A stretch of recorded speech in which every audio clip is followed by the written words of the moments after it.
முதல் வாசகம். உங்கள் இனத்தாருக்கு உங்களை மறைத்துக் கொள்ளாதிருப்பதன்றோ நாம் விரும்பும் நோன்பு. இறைவாக்கினர் எசாயா நூலிலிருந்து வாசகம்.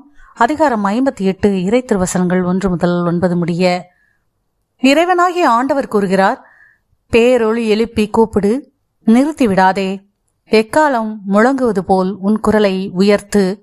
என் மக்களுக்கு அவர்களின் வன் செயல்களையும் யாக்கோபின் குடும்பத்தாருக்கு அவர்களின் பாவத்தையும் எடுத்துக்கூறு. அவர்கள் நேர்மையானவற்றை செய்யும் மக்களினம் போலும் தங்கள் கடவுளின் கட்டளையை கடைப்பிடிப்போர் போலும் நாள்தோறும் என்னை தேடுகின்றார்கள். என் நெறிமுறைகள் பற்றிய அறிவை நாடுகின்றார்கள். நேர்மையான நீதி தீர்ப்புகளை என்னிடம் வேண்டுகின்றார்கள். கடவுளை அணுகிவர விளைகின்றார்கள். நாங்கள் உண்ணா நோன்பிருந்த பொழுது நீர் எங்களை நோக்காதது ஏன்? நாங்கள் எங்களை தாழ்த்தி கொண்ட போது நீர் எங்களை கவனியாதது ஏன் என்கின்றார்கள். நீங்கள் நோன்பிருக்கும் நாளில் உங்கள் ஆதாயத்தையே நாடுகின்றீர்கள். உங்கள் வேலையாள்களை அனைவரையும் ஒடுக்குகின்றீர்கள். இதோ வழக்காடவும் வீண் சண்டையிடவும் கொடும் கையால் தாக்கவுமே நீங்கள் நோன்பிருக்கிறீர்கள். இன்று போல் நீங்கள் உண்ணா நோன்பிருந்தால் உங்கள் குரல் உன்னதத்தில் கேட்கப்படாது. ஒருவன் தன்னை ஒடுக்கிக் கொள்ளும் நாளையா நான் உண்ணா நோன்பின் நாளாக தெரிந்து கொள்வது?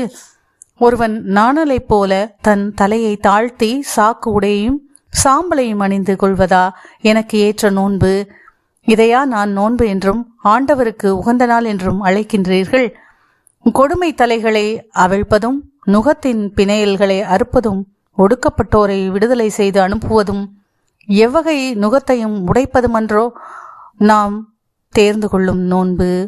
பசித்தோருக்கு உங்கள் உணவை பகிர்ந்து கொடுப்பதும் தங்க இடமில்லா வறியோரை உங்கள் இல்லத்திற்கு அழைத்து வருவதும் உடையற்றோரை காணும் போது அவர்களுக்கு உடுக்க கொடுப்பதும் உங்கள் இனத்தாருக்கு உங்களை மறைத்து கொள்ளாதிருப்பதுமன்றோ நான் விரும்பும் நோன்பு. அப்பொழுது உன் ஒளி விடியல் போல எழும். விரைவில் உனக்கு நலமான வாழ்வு துளிர்க்கும். உன் நேர்மை உனக்கு முன் செல்லும். ஆண்டவரின் மாட்சி உனக்கு பின் சென்று காக்கும்.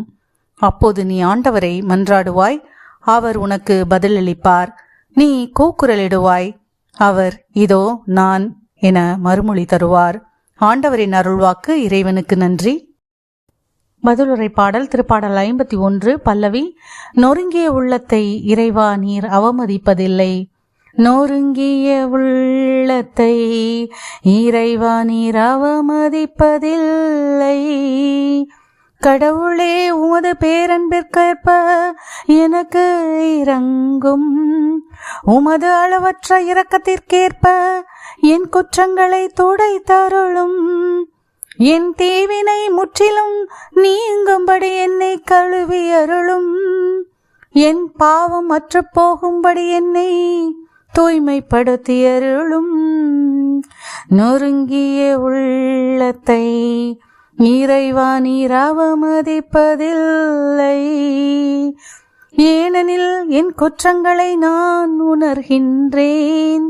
என் பாவம் எப்போதும் என் மனக்கண் முன் நிற்கின்றது. உமக்கு எதிராக நான் பாவம் செய்தேன். உம் பார்வையில் தீயது செய்தேன்.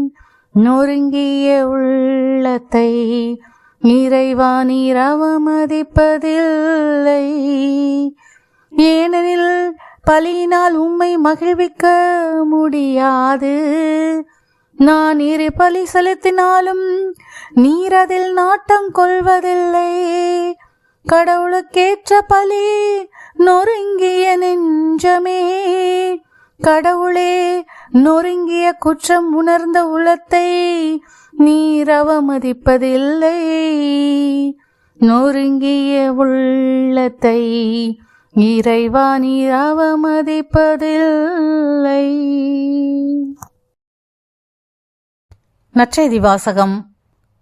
மணமகன் அவர்களை விட்டு பிரிய வேண்டிய காலம் வரும். அப்போது அவர்களும் நோன்பு இருப்பார்கள். மத்தேயு எழுதிய தூய நற்செய்தியிலிருந்து வாசகம். அதிகாரம் 9, இறை திருவசனங்கள் 14 முதல் 15 முடிய.